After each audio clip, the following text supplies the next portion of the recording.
Escuchamos que la realidad supera a la ficción. El mundo nos comparte tantos sucesos extraordinarios que podríamos pensar que son mágicos. La realidad cuenta con principios y leyes que rigen el vasto universo al que pertenecemos. Nuestras vidas están tan involucradas con el mundo de la ciencia que es parte de nuestra cotidianidad.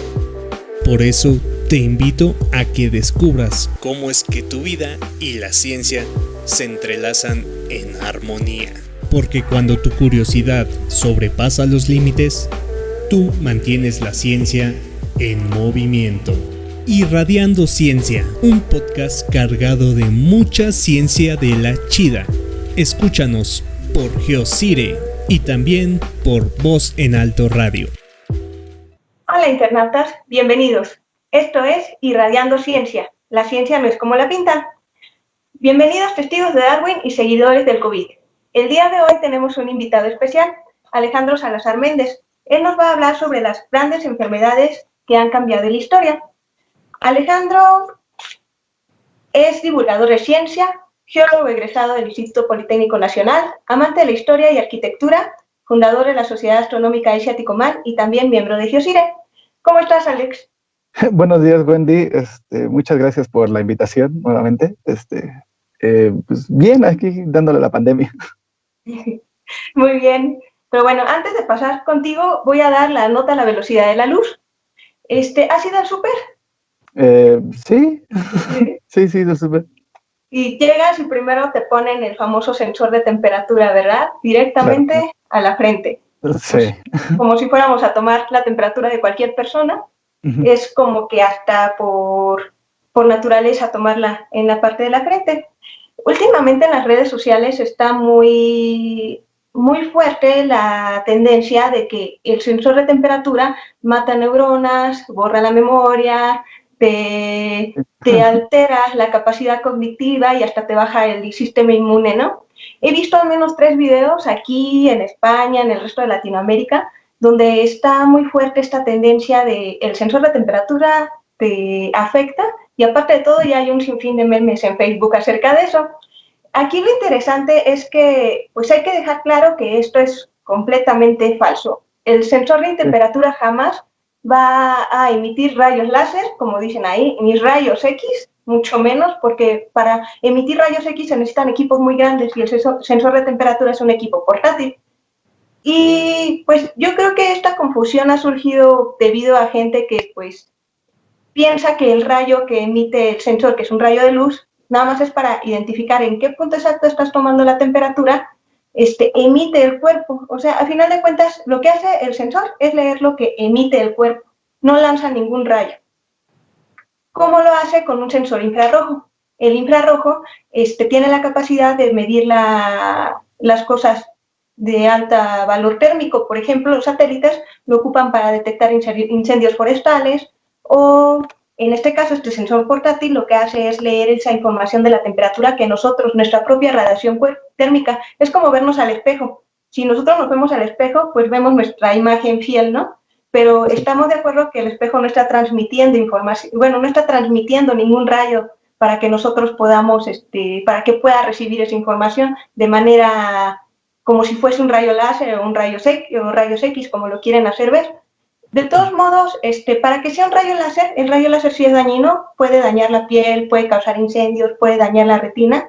Para que sea un rayo láser, tendría que estar muy especificado en la ficha técnica del equipo de lectores de temperatura, que pues se está ocupando un rayo láser, pero no es el caso, afortunadamente. Solamente recibe la información y no te borra la memoria. Así que no hay pretexto para que si vamos al súper, entramos con la lista de la despensa y salgamos con un cartón de chelas. Eso es completamente incierto. Pero bueno, pasando, si quieren saber más información acerca de cómo funciona el infrarrojo, el rayo láser, los rayos X, los rayos cósmicos y toda la clase de rayos, pueden buscar en internet el espectro electromagnético. Pero bueno, ya pasando a tu parte, Alex, pues... Perfecto. ¿Cuál es el tema de hoy? ¿Qué nos vas a presentar? Pues hoy hablaremos un poco, agarrando la tónica de estos días o de estos meses, que es las enfermedades infecciosas y pandemias que han afectado a la historia de la humanidad. Algo que pues, también tenemos que quedar claro es que lamentablemente las enfermedades es parte de la existencia humana dentro del planeta. Pero la cuestión de las epidemias y pandemias son consecuencia de nuestro carácter social. ¿A qué me quiero referir esto? Que lamentablemente el ser humano, al ser un ser social y vivir en ciudades, genera un caldo de cultivo para este tipo de enfermedades. Hay una serie que he visto estos días que afectan, bueno, que más bien serían palabras claves que la gente está confundiendo, que sería entre pandemia y epidemia. Una pandemia, bueno, estas en general sería una enfermedad infecciosa que afecta a varias partes del mundo, y una epidemia sería una enfermedad infecciosa también, pero que se maneja en una región específica del mundo. Por ejemplo, la malaria, el mal de Chagas, que son enfermedades que están muy regionalizadas, tanto en México como en el mundo. Bueno, se puede decir en este caso que una epidemia es más local, Sí. Es dentro de una escuela, por ejemplo, la epidemia de gripa que se da en la escuela, y una pandemia trasciende fronteras. Claro, o sea, lo que estamos viviendo actualmente es de que pues, ya van varios millones de personas que tienen la enfermedad, bueno, el COVID, pero la enfermedad nació en una región de China y al principio fue una epidemia. Ya. Ok, y pues bueno, también se ha hablado sobre todo de que este tipo de enfermedades pasaron a través de los animales. Esto ya ha pasado antes en la historia, han habido pandemias antes en la historia, porque Sí. pues esta palabra no era popular hasta hace poco. Hasta hace poco, ¿no? Pandemia ni sanitizar se conocían. Sí. Dentro de la naturaleza hay muchas enfermedades. A lo largo de la historia han habido diferentes enfermedades. Este efecto de brincar una enfermedad de un animal al ser humano se llama zoonosis o enfermedades zoonósticas. Estas enfermedades tenemos varias, por ejemplo, el dengue, el mismo SIDA, el ébola, en este caso el COVID, que era principalmente, se piensa que originalmente fue de un pangolín, alguna serpiente, algunos piensan, o la típica del caldo de murciélago. Pero estas enfermedades sí han afectado relativamente a lo largo de la historia. El 60% de las enfermedades que actúan sobre el ser humano son enfermedades zoonóticas. Por ejemplo, la más famosa, bueno, al principio de todo, o sea, lamentablemente hemos tenido enfermedades a lo largo de la historia, pero la parte prehistórica no tenemos registros. O sea, sí ha habido enfermedades, pero fueron muy locales y a ciertos individuos. Cuando el ser humano empezó a vivir en ciudades, estas enfermedades empezaron a crecer. La primera que tenemos registro, escrito principalmente, fue la plaga de Atenas en el 429 antes de Cristo. Esta enfermedad fue justamente cuando fue la batalla del Peloponeso entre Esparta y Atenas y mató al 40% de la población de Atenas. Al estar en guerra, la gente entró a la ciudad y empezó a colapsar los servicios de salud, agua, comida, y obviamente la ciudad estaba amurallada y estaba afectada por el ejército espartano. Se piensa actualmente que esta enfermedad era tifus, y el tifus se transmite por medio de la mordida de un piojo o de una pulga. Esta fue la primera de las grandes enfermedades históricas que tenemos, bueno, escritas, ¿no?, en la parte occidental. Otra que pues, también es importante en el marco histórico fue la plaga justiniana en el 541 al 543 de nuestra era. Esta enfermedad afectó principalmente a la zona del Imperio Bizantino. En esa época fue el primer brote corroborado de la peste bubónica. En ese momento, los escritores que vivieron la pandemia dicen que hubo hasta 10,000 muertes por día en algunos momentos. La ciudad de Constantinopla tenía alrededor de 500,000 personas y murieron 200,000 personas en un año. Estas enfermedades colapsó el imperio, casi lo tumba. Ya no, en ese momento se le dice Justiniana porque pues, el emperador era Justiniano I. Él tenía la idea de reubicar la nueva capital, pasarla de Constantinopla a Roma, porque Roma había caído 200 años antes y quería recuperar el imperio, pero pues no se logró porque pues, lamentablemente la epidemia colapsó la población de la ciudad y dejó pues moribunda a otra parte, y aparte llegaron invasiones. Aquí cabe destacar que lamentablemente esta enfermedad, que la peste bubónica, es también una enfermedad endémica de África. Se piensa que el comercio que tuvo el Imperio Bizantino con los árabes en ese momento, buscando marfil, empezó a traer la enfermedad a Europa y progresivamente se quedó en Europa y migró a Japón y China y Medio Oriente. Esta enfermedad estuvo latente. Uno dicen que fue del 541 al 543, pero ¿qué crees? 700 años después, ya en 1346, 1355, la enfermedad regresó, y regresó, como no tienes idea, matando pues, al 60% de la población de Europa.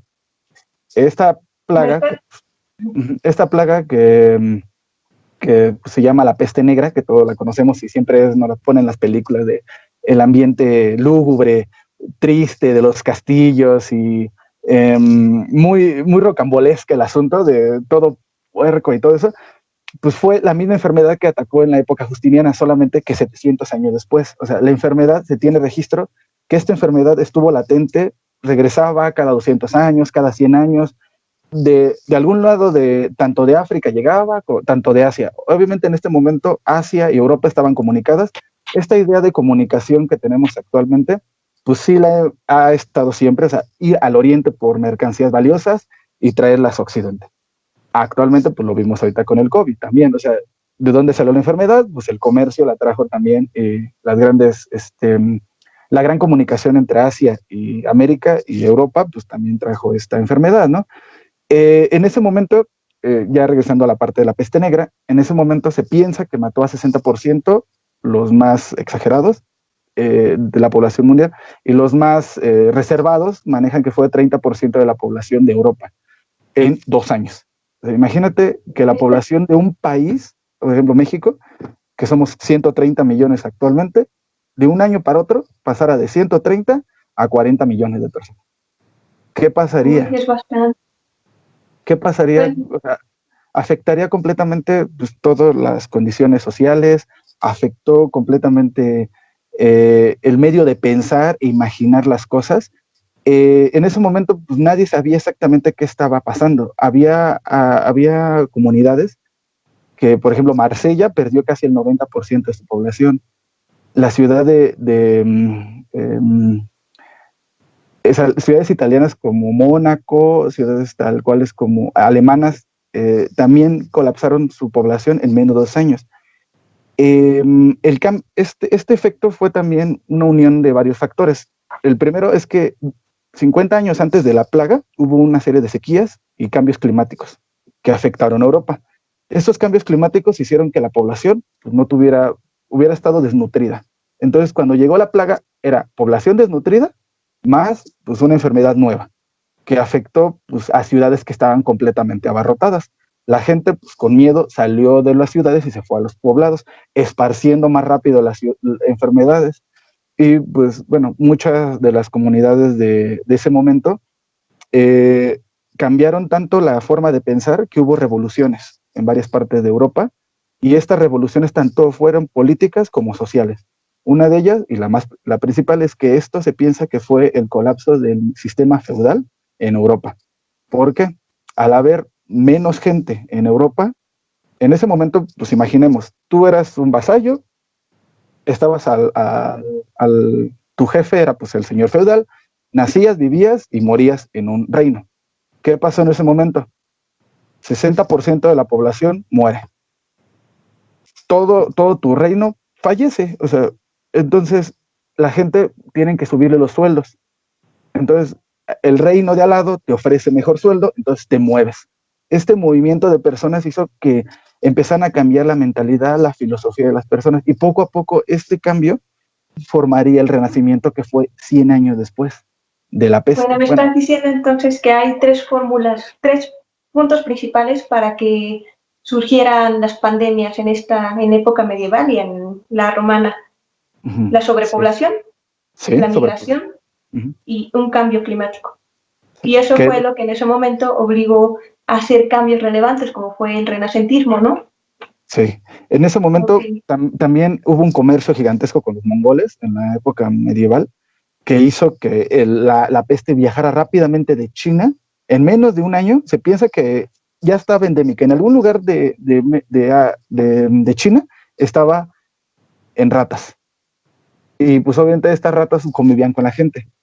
En menos de un año y medio se pasó 7,000 kilómetros hasta llegar a Europa y contaminando pues, lo que conocemos, bueno, toda la zona europea fue afectada y también la parte de África. Esta enfermedad pues se mantuvo ahí un par de años que, por ejemplo, había épocas de año que pueblos literalmente desaparecieron. Poblados desaparecidos. Ejemplo, la ciudad italiana de Venecia tardó 500 años en recuperar otra vez su población que estaba en 1300. Se recuperó su población hasta el siglo XIX, la población original antes de la pandemia. Y eso no es lo que no vemos. O sea, fue tanto el shock psicológico, ponte a pensar que el 60% de tu familia fallecía. ¿Qué hubiera pasado si tú sobrevivías en ese momento? O sea, era un cambio completamente que, bueno, lo estamos en cierta mente viendo ahorita con las condiciones del COVID, pero no se puede comparar completamente a esto. O sea, ciudades enteras vacías.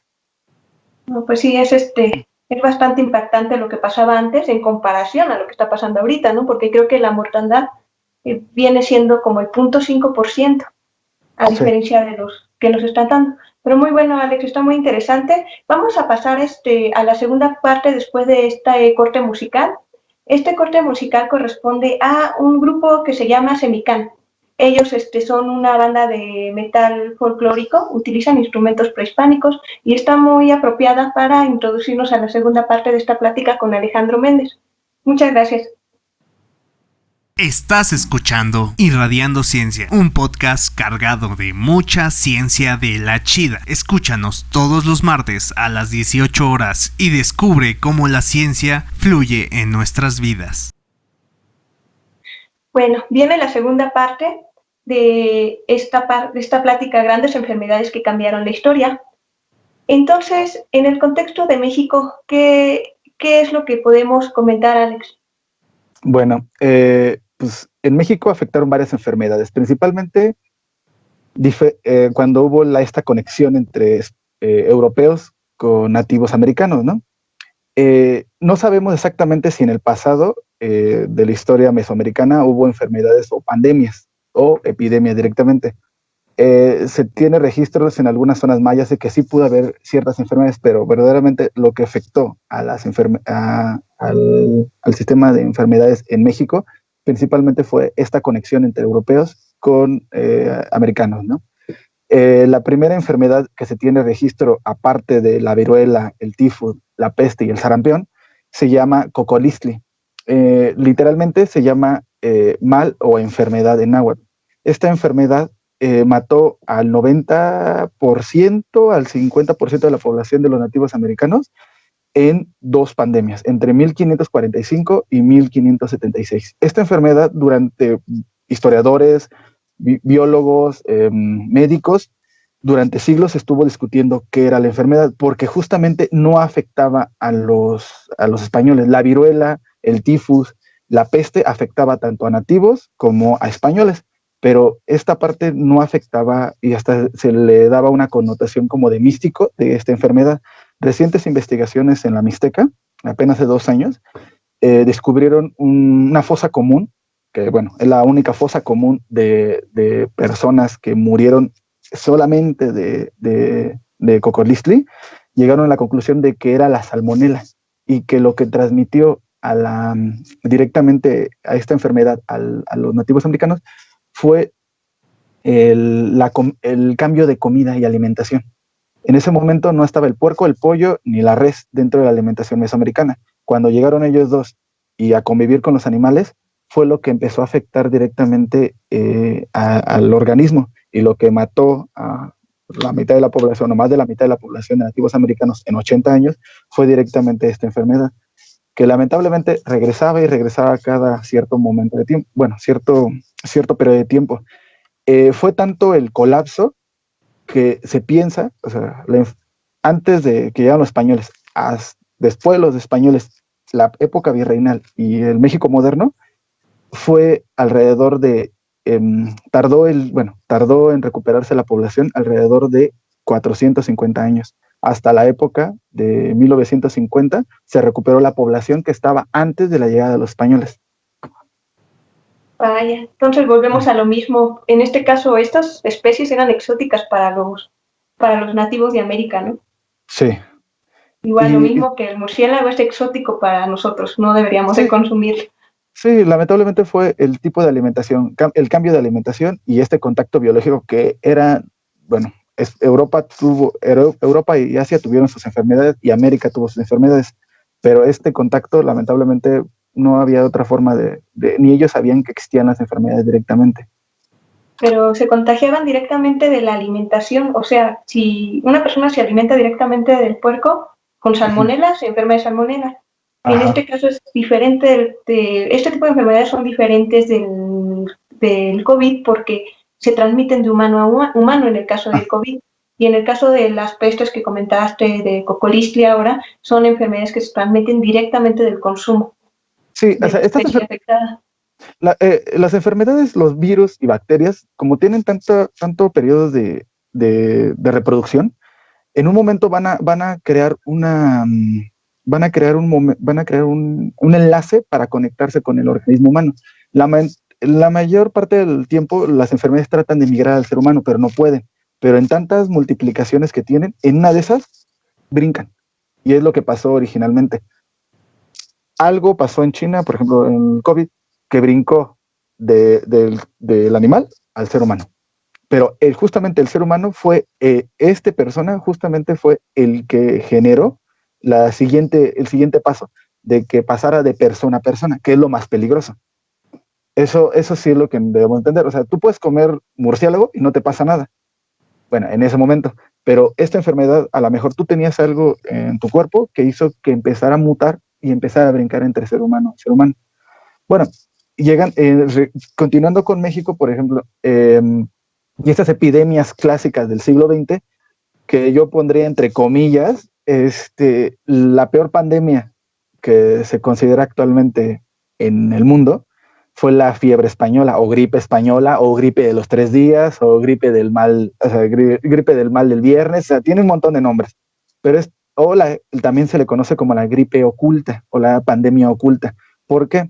Esta enfermedad pasó entre 1918 y 1919, entre el verano y el invierno. Se piensa que murió alrededor de 100 millones de personas, o sea, actuó en todo el mundo, pero ¿por qué se le considera que es oculta? Principalmente porque en ese momento estábamos al final de la Primera Guerra Mundial. En México también puede ser oculta porque estábamos en plena revolución.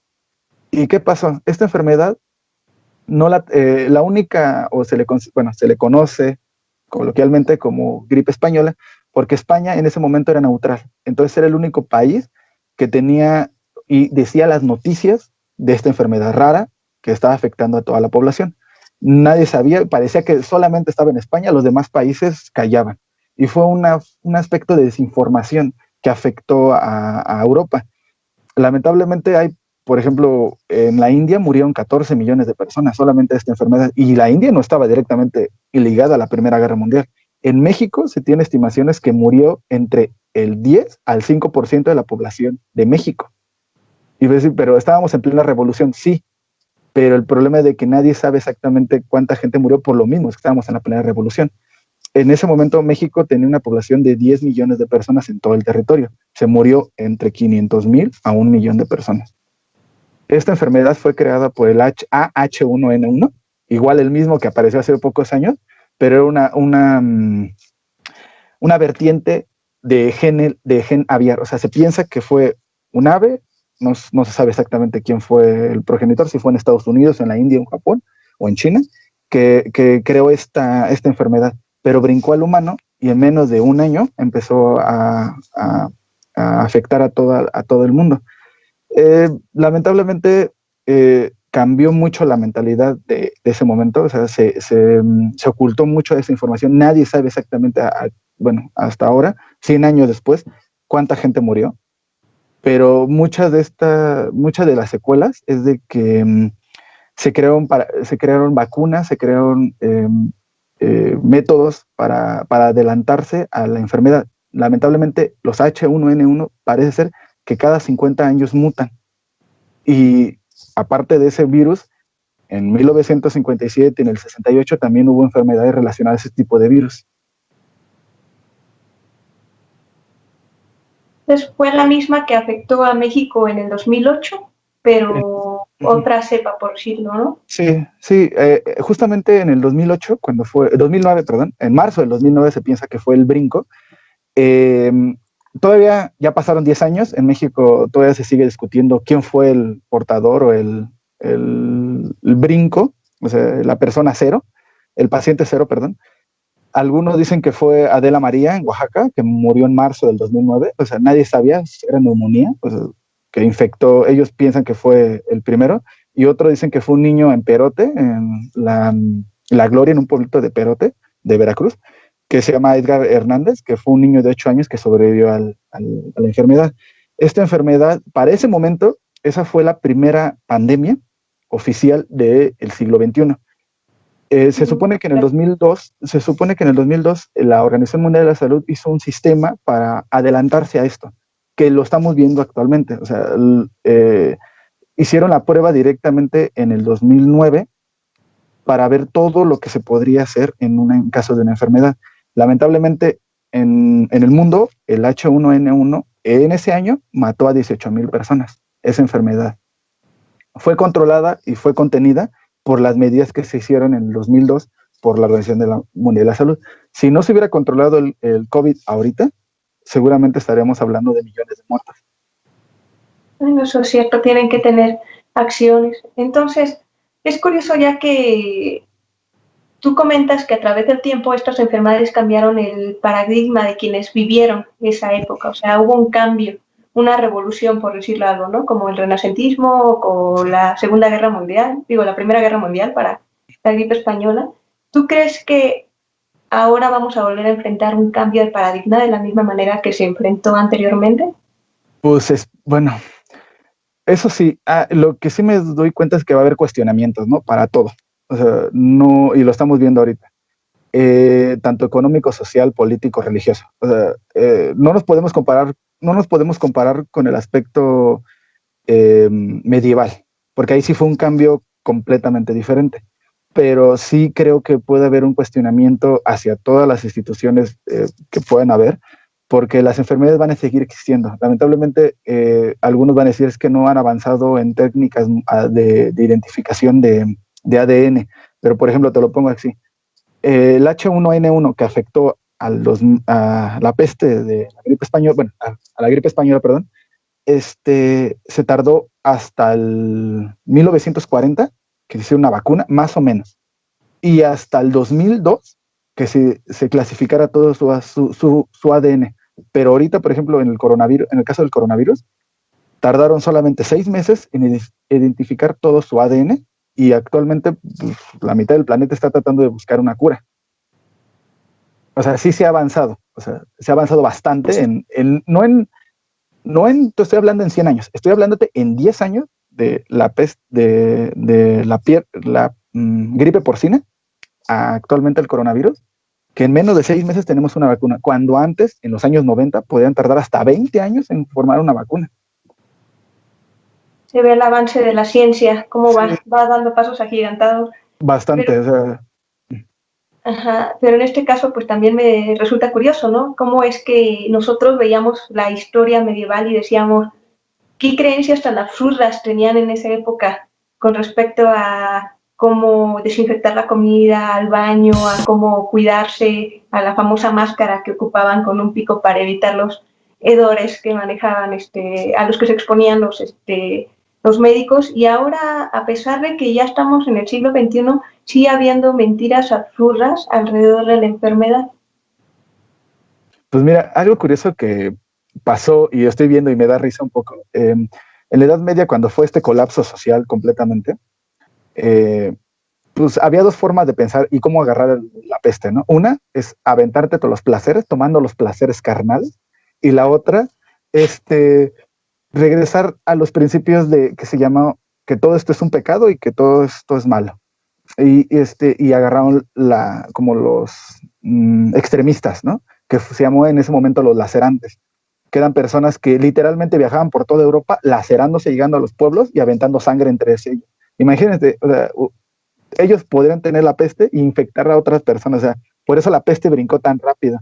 Y esta desinformación, que en ese momento también fue un problema para todo mundo, para reyes, para la iglesia y todo ese mundo, se está repitiendo en cierta forma porque la desinformación actual, y siendo que hay una diferencia de casi 1000 años, bueno, más de 700 años entre la peste, y actualmente estamos viendo esta recuperación de extremismo y desinformación. Sí, es muy cierto. Pero bueno, muchas gracias, Alex. Mira, para más información pueden checar la Gaceta Médica, el News Medical Life Science, el Instituto de Investigaciones Históricas de la UNAM, la sección de Historia de National Geographic España. Pueden buscar en el Centro para el Control y Desarrollo de Enfermedades y la Organización Panamericana de la Salud. Entonces seguimos con la sección de preguntas. Si gustan unirse a la llamada, hacer alguna pregunta por redes sociales. Mientras, Alex, ¿cómo te podemos seguir? ¿Cuáles son tus redes sociales para comunicarnos contigo? Pues bueno, me pueden seguir en Twitter como Asalméndez. Y bueno, pues ahí, si necesitan una duda, cualquier cosa relacionado no tanto con pestes, pero cuestiones de historia, geología, un poco de arte, astronomía, pues ahí les comento. Ok.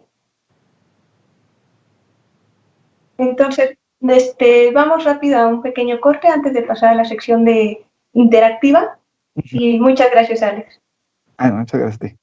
No olvides seguir a Geocire en todas sus redes sociales y empápate de toda la información valiosa para comprender y disfrutar del mundo en el que vivimos. En Geocire encontrarás la ciencia en todos los formatos posibles: podcasts, videos, infografías y más. Hola, estamos de vuelta aquí en Irradiando Ciencia. ¿Tenemos alguna pregunta, algo que comentar acerca de las pandemias a lo largo de la historia, María? ¿Algo que puedas agregar? Yo tengo muchísimas preguntas. Bueno, tenía hace un momento muchas preguntas, pero ya creo que con la intervención de Alejandro se me han disipado algunas. Me parece muy importante esto que comenta Alejandro, porque yo también tengo como ese lema, y seguramente los que nos dedicamos a la parte de las ciencias sociales lo sabremos perfectamente. Aquella persona que no conoce su historia está condenada a repetirla, ¿no? Exacto. Y tenemos que conocer nuestra historia porque podemos entender nuestro presente y nuestro futuro. Y me parece a veces importante que algunas personas minimicen un poco las acciones que se han implementado del gobierno, cuando podemos hacer una comparación y decir, pues claro, hemos avanzado mucho en esto. Sobre todo yo hago un vínculo entre el primer programa que tuvimos sobre justamente la política pública en ciencia y tecnología, cuando te das cuenta que la ciencia ha avanzado a pasos agigantados, como por así decirlo, y esto que comentabas, ¿no? A veces hay un ¿cómo decirlo? Hay una presión de alguna manera para que haya una prueba de detección, etcétera, o esta cuestión para poder de alguna manera resolver estas enfermedades que se están presentando, sobre todo en esta pandemia. Pero como decía un amigo que tuvimos un programa pasado, no son enchiladas, así es que pues uno tiene que hacerlo bien, ¿no? No porque ya estamos muy apresurados. Algo que me gustaría resaltar un poco sobre 3 indicadores que tú comentaste para poder entender un poco esta pandemia. Ahora ya me queda claro que es una pandemia y que es una epidemia, sobre 3 cosas importantes que tienen que ver con estas cuestiones de transmisión, ¿no? Y tienen que ver con 3 cosas importantes que tú mencionaste: la sobrepoblación, la migración y el cambio climático. Recordemos que el virus inició en una de las ciudades catalogadas como las más pobladas en el mundo, que es China, ¿no? Y que seguramente alguien que se infectó ahí en esta ciudad, en China y en otras ciudades que convergen, seguramente muchos de ellos viajaron, ¿no? Recuérdame esta frase que no sé si sea pertinente decirla, y no en una cuestión de discriminación, ni mucho menos, pero no sé si se acuerdan de esta frase que dicen que en cualquier lado tú ves como un chino, no sé cómo, no recuerdo cómo va esa frase. Entonces, seguramente, pues, o también las personas que viajaron, ¿no? Porque muchas personas también las que vinieron para acá, pues muchas personas decían pues que no había, los que transmitieron ese virus, pues no era gente que estaba en México, o sea, sí en México, pero pues que había viajado a otros lugares, y eso me parece importante, ¿no? La sobrepoblación, y tomando en cuenta en referencia lo que comentabas también, en donde antes era poca población y que también era poca población y que también había un índice muy alto de mortalidad, ¿no? Sí. Ahora también estamos hablando de una sobrepoblación, bueno, no por eso la Ciudad de México es una de las ciudades a nivel país que tiene más contagios, ¿no? Y más muertes. ¿Por qué? Porque es una de las ciudades a nivel país que pues es la que tiene mayores habitantes, ¿no? Entonces, y también hacer esta relación entre el cambio climático, la parte del medio ambiente. Entonces, ahí sería como una pregunta. La otra también tiene que ver, lo ha comentado mucho en sus conferencias, Gatell, que tiene que también que ver estas transmisiones con la alimentación que tú tienes, ¿no? Y ponemos sobre la mesa pues los problemas que enfrentamos en México, que una tiene que ver pues con la obesidad y la diabetes, ¿no? Sí, de hecho hay un efecto, bueno, apenas vi una conferencia con mis compañeros biólogos que le denominan defaunación. O sea, ellos lo que dicen es que cuando en las provincias decidieron invadir las selvas para ampliar los terrenos para los plantíos de hortalizas, de frutas, están haciendo a un lado a los animales. Entonces, no solamente los hacen a un lado, sino que ellos se dedican a exterminar, ¿no? A exterminar la plaga. El problema es que la plaga acaba con la otra plaga.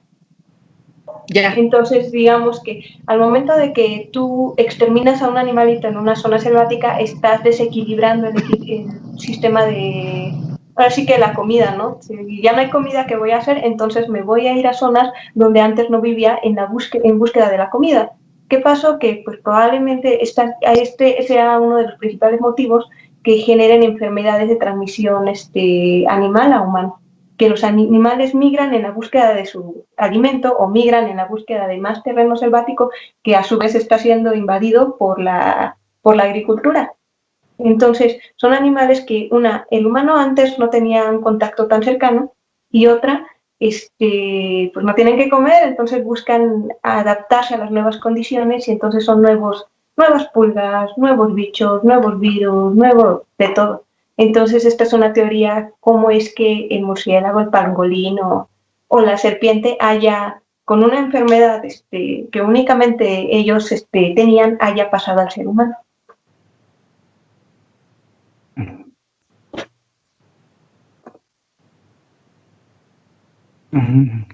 No es entonces, no es propiamente que el animal te infecte, sino es ya de la alimentación que tiene el propio ser humano. O sea, no es que el animal en sí produzca alguna enfermedad, esa sería como una pregunta. No es que el animal produzca ciertas enfermedades, sino que el ser humano, al no tener una buena alimentación, o a tener este contacto más cercano con los animales, ¿es que hay una combinación entre esas dos cosas? O porque no me queda como muy claro. Sí, a ver, bueno, hay una cuestión muy curiosa. Esto es un poquito aparte de esto, pero, por ejemplo, se ha registrado enfermedades relacionadas con la piel y con una bacteria que come carne, así literalmente, en ciertos lugares de Baja California y todo lo que es el Mar de Cortés. esta parte, ¿qué es lo que está? Bueno, nadie sabía de dónde salía esa enfermedad, o sea, porque era muy endémica, o sea, de repente aparecía y ciertos turistas, y se dieron cuenta que era que cuando agarraban las focas, la gente se infectaba. Las focas tienen enfermedades, pero el ser humano trata de agarrarlo porque dice, ay, qué bonita foca, voy a agarrarla, pero no sabemos de que tiene un cebo, te pueden morder, tienen colmillos, o sea, por eso siempre recomienda de no agarrar ni a las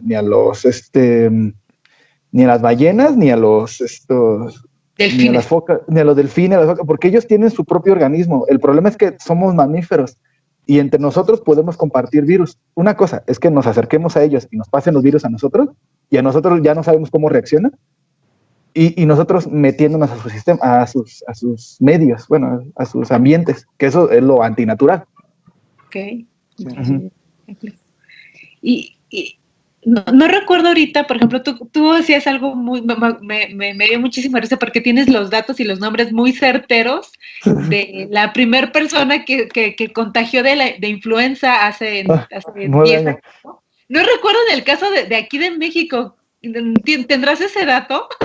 Sí, mira, es que justamente estaba para organizar todo esto, pues chequé esa información, ya pasaron 10 años, ¿no? O sea, en ese momento no sabíamos quién fue el paciente cero. Es como ahorita de quién fue el paciente cero que infectó a México.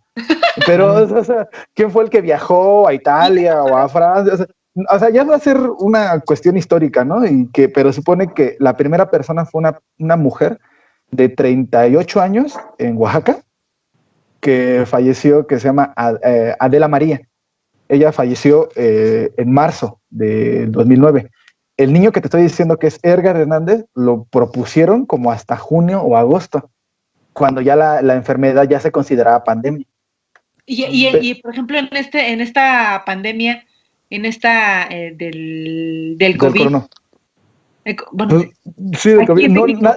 No, nadie sabe todavía, o sea, todavía, o sea, está entre... En 10 años sabremos. Sí, o sea, y es el problema, ni la gente, o sea, se discute entre si fue Edgar o Adela, pero nadie sabe verdaderamente en qué momento pasó la enfermedad del puerco al ser humano. O sea, si fue en algún lugar de la Mixteca, si fue en la sierra, o sea, nadie sabe cuándo fue donde brincó el virus, o sea, el paciente cero. Es muy difícil ya decir, esta persona falleció y fue el paciente cero, porque seguramente, por ejemplo, Adela, que falleció. Eso no había escuchado yo sobre el paciente cero. Ajá. Eso es nuevo. Sí, es el paciente cero. Se supone que es el momento clave donde... Es donde proviene el primero que manifestó como los problemas, ¿no? O la enfermedad como tal. Y lamentablemente, por ejemplo, en la cuestión del SIDA también, es de el paciente cero seguramente vivió en el siglo XIX, no fue en los años 80. Oye, y también otra pregunta, pareciera, tú comentabas sobre unas cifras que estaban, que se habían muerto en ese entonces 18,000 personas, algo así comentaste, ¿no? Sí. Ahora pues ya seguramente hemos superado de gran manera esas cifras, ¿no? Sí, bastante. Pero hay una cuestión, hay como una, vaya, mi pregunta sería como, en este momento seguramente esa cifra ya aumentó, como les comentaba, pero en niveles de porcentaje, por así decirlo,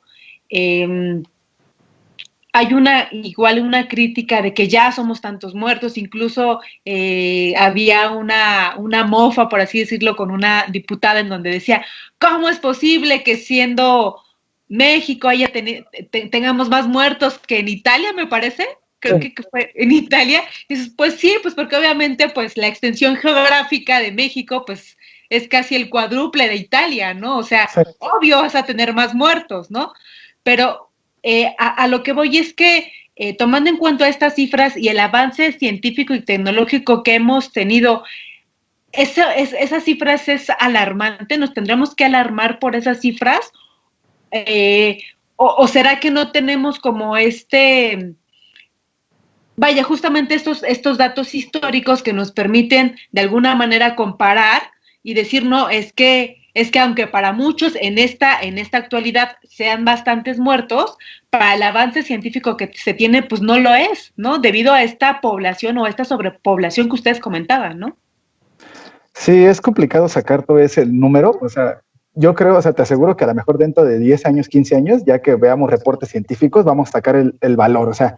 Esperemos que este programa siga. Sí, que te digan, mira, el COVID que apareció en 2020 tuvo una tasa de mortalidad de, ¿qué te gusta? 5% a nivel mundial. Pero obviamente, 5% a nivel mundial es equiparable a la gripe española, porque la gripe española mató a 5% de todas las personas que vivían en el mundo en ese momento, que ya son millones de personas. Claro. O sea, y estoy hablando de hace 100 años. El problema ahorita es, si matas al 5% de la población, y ahorita somos 7,000 millones. Por ejemplo, en la gripe española, a principios del siglo XX, éramos 1,000 millones. Saca el 5% de 7,000 millones. Ah, ya, o sea, sí, ahora entiendo como las cifras y todo esto. Oigan, una pregunta, alguien nos comenta a través de redes sociales, Big Plata, o Bici Plata, no sé cómo, dice, ¿de qué se trata la litografía que tienen, que parece un cometa?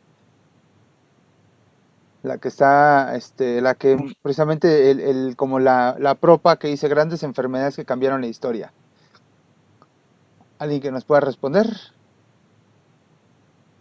Wendy. Esa propuesta de litografía, pues fue muy interesante porque una representaba pues a la gente huyendo, ¿no? O sea, todos le estamos huyendo al COVID. Sí. Y otra, el contexto histórico. O sea, ahorita estamos hablando de la guerra, ¿no? De la sobrepoblación y el gran comercio. Pero pues entre las grandes mentiras que estaban en torno a las enfermedades y que siempre han estado, es la famosa, el cometa, que trae desgracias. Entonces yo creo que Alex nos hablaría más sobre eso. Sí, y ¿sabes qué? A mí me recordó, en cuanto la vi, me recordó ya recordarán que el famoso Nostradamus, ¿no? Que él llegó a hacer como sus predicciones, pero también habían otros como pintores o gente que a lo mejor quería como buscar la forma de ejemplificar lo que él decía. Y me acuerdo que en un documental, que ya ni me acuerdo de dónde lo vi, pero vi que algo así tenían, que incluso había una especie de representación muy similar a esta, obviamente menos caricaturesca, pero sí en lo mismo, que es exactamente como dice Wendy. El cometa, pues a veces, para algunas culturas, por ejemplo, o sea, para la mexicana, ya recordaremos el tema de Moctezuma, al menos como la historia nos lo cuenta, ¿no? Los astros, las estrellas, los cometas, todo eso contaba y significaban tanto cosas buenas como cosas malas. Entonces, de inmediato yo tuve esa referencia, pero sí también, qué bueno que lo preguntó en este caso este compañero. Está muy chida, la verdad, me gustó mucho su litografía, les quedó de 10. Gracias. Sí, la litografía... comentar algunos, leer algunos comentarios de nuestra audiencia. Humberto García: es curioso que algunos términos técnicos como paciente cero se vuelvan populares a raíz de su uso en películas sobre pandemias y otros contenidos de ciencia ficción, específicamente de zombies. No sé, yo no he visto ese tipo de películas. Igual ya me generó ahí como la curiosidad. Te falta, ¿no? Barrio, María. Me falta Barrio de Pandemia. Benjamín Bernal dice: ¿han considerado que no siempre el paciente cero tiene síntomas y es más difícil identificarlo? Sí, justamente no, porque lo que se ponía a discusión en esta pandemia era que muchos podríamos ser asintomáticos y ser transmisores a la vez, ¿no? Yo creo que a lo mejor se hacía referencia, ¿no? Seguramente ustedes tendrán otra respuesta ante ello. Y bueno, pues igual, lo mismo. Perfecto. Muchas gracias por sus comentarios. Saludo a M.A.C. Sánchez. Listo, no sé si tengas algunas otras preguntas, Javier. No, la verdad es que, bueno, yo tenía más bien, pero bueno, más o menos lo fue como resolviendo en cuestión de números, pero en cuanto mencionaban pandemias y epidemias y todo eso, pues me acordé de inmediato. México, 1540 y tantos, sí, ¿no? Algo así creo que fue cuando llegaron los españoles.